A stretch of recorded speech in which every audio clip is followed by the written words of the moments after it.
assalamu alaikum wa rahmatullahi wa barakatuhu.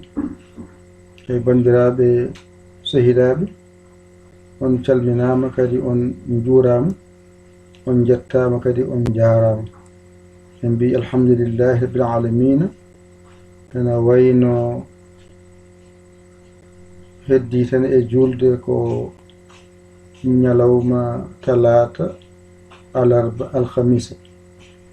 Eɗen kewno wadde gurti ko adi julde, kono ene woodi darsuji goɗɗi ga henni ma on gaddane ɗe ko wayno talata o alarba o, beele Allah walla on ɗon kam timma wawa hedde bange.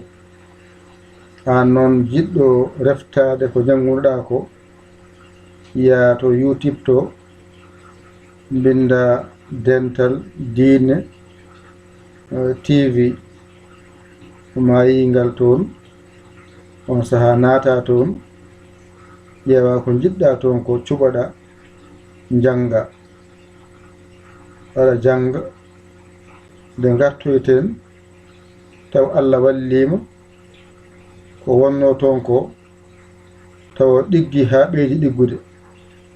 on saa sen gartoyi jangde ma ɓuura weebde.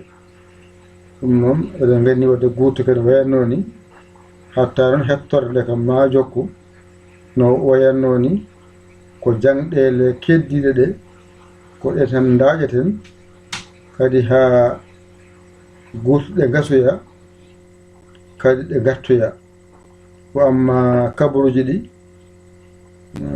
ma wo ko adda hen fot aranno hen ko, kala ko arani hen tawa ko to woni to nanngugol ngol taw toon laaɓani, waɗa cuuƴayi waɗa goɗɗi goɗɗum mbasen addude.